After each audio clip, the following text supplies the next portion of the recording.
जय श्री कृष्ण। योगानंद जी कहते हैं कि विवाह एक प्रयोगशाला है जिसमें स्वार्थीपन, क्रोधी स्वभाव और बुरे व्यवहार के विषयों को निष्प्रभावित करके प्रेम और शालीन व्यवहार में परिवर्तित किया जा सकता है।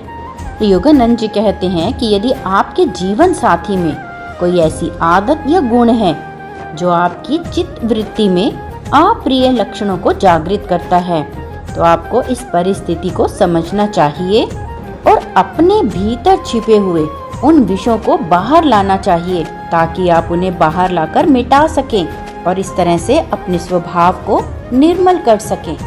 दो व्यक्ति जो अपना जीवन ईश्वर अनुभूति की प्राप्ति में परस्पर सहायक होने के लिए संबद्ध करते हैं, उन्हें अपने विवाह की नींव अशर्त मैत्री पर रखनी चाहिए। सबसे बड़ी वस्तु जिसकी कामना पति या पत्नी अपने जीवन साथी के लिए कर सकते हैं वह है आध्यात्मिकता, क्योंकि आत्मा के विकसित हो जाने से समझ, धैर्य, विचारशीलता और प्रेम के दिव्य गुण प्रकाशित होते हैं।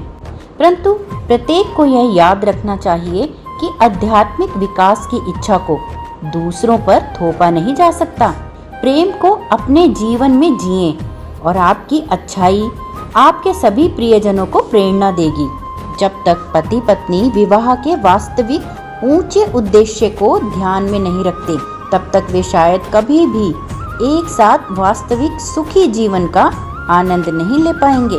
यदि विवाह को आदर्श स्वरूप देना है तो अति कामुकता, अति घनिष्ठता, शालीनता का अभाव, शंकालु प्रवृत्ति, अपमानजनक भाषा या कार्य, बच्चों या अतिथियों के सामने वाद विवाद और अपने जीवन साथी पर परेशानियों का बोझ डालना या क्रोध उतारना, इससे बचना चाहिए।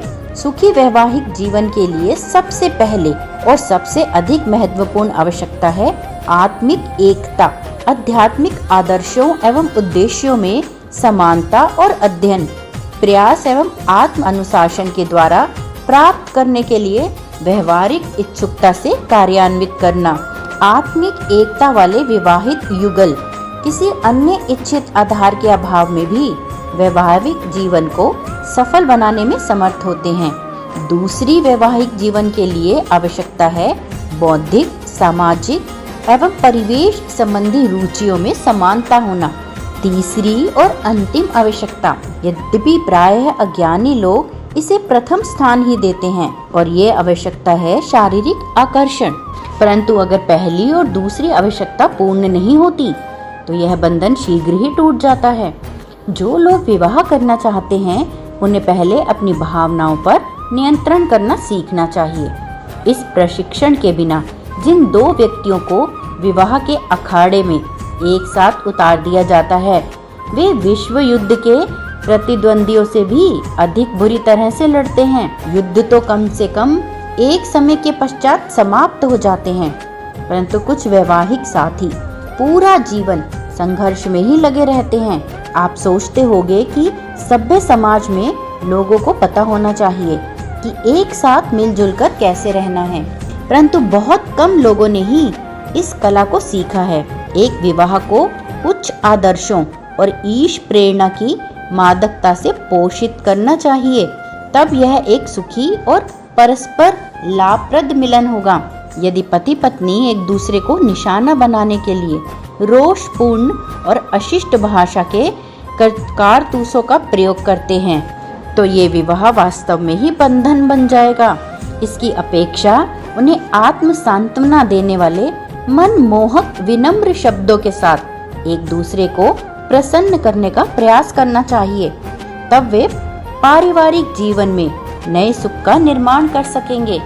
स्त्री और पुरुष के बीच वैवाहिक संबंधों में यौन संबंध का अपना स्थान होता है, परंतु यदि उस संबंध में यह प्रमुख घटक बन जाए तो प्रेम द्वार में से बाहर उड़ जाता है और पूरी तरह से ही अदृश्य हो जाता है, और प्रेम के अभाव में जीवन बोझिल हो जाता है। यद्यपि कामुक आकर्षण उन अवस्थाओं में से एक है जिनमें प्रेम की उत्पत्ति होती है, तो भी कामुकता स्वयं में प्रेम नहीं है। कामुकता और प्रेम उतने ही दूर हैं जितने चंद्र और सूर्य जब पारस्परिक संबंध में केवल सच्चे प्रेम का रूपांतरणकारी गुण सर्वोपरि होता है, केवल तभी कामुकता प्रेम को अभिव्यक्त करने का साधन बनती है। जो अत्यधिक कामुकता के स्तर पर जीवन बिताते हैं वे मार्ग से भटक जाते हैं और संतुष्टि कारक वैवाहिक संबंध को प्राप्त करने में असफल हो जाते हैं। आत्म संयम के द्वारा, जिसमें कामुकता एक नियंत्रक भावना नहीं होती अपितु केवल प्रेम के लिए निमित्त ही होती है, वह पति और पत्नी ही जान सकते हैं कि सच्चा प्रेम क्या है।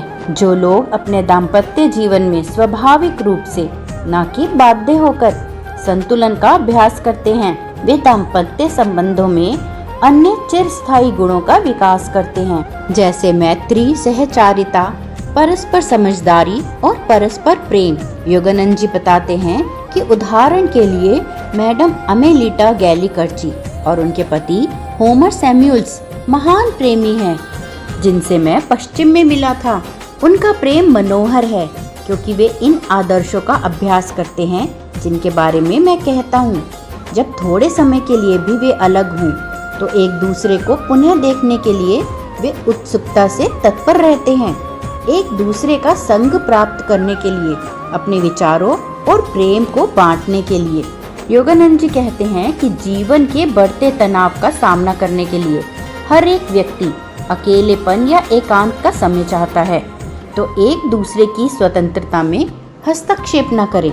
जब पति पत्नी की सेवा करता है और पत्नी पति की सेवा करती है तो प्रत्येक यह इच्छा करता है कि दूसरा प्रसन्न रहे, तो उसकी चेतना के द्वारा कूटस्थ चेतना, जो कि ईश्वर की प्रेममयी ब्रह्मांडीय प्रज्ञा है, जो सृष्टि के प्रत्येक कण में व्याप्त है, स्वयं को व्यक्त करना आरंभ कर देती है।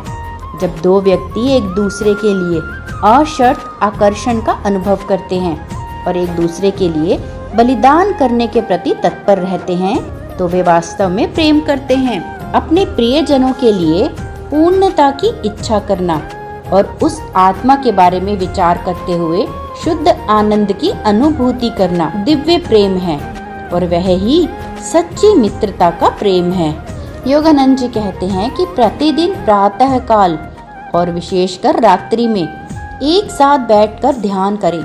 एक छोटा सा पारिवारिक पूजा स्थल बनाएं, जहां पर पति पत्नी और बच्चे ईश्वर के प्रति गहन भक्ति अर्पित करने एवं अपनी आत्माओं को हमेशा के लिए नित्य आनंदपूर्ण ब्रह्मांडीय चेतना में मिलाने के लिए एकत्र हो सकें। जितना अधिक आप एक साथ बैठकर ध्यान करेंगे, उतना ही अधिक गहरा आपका एक दूसरे के लिए प्रेम भी पनपेगा।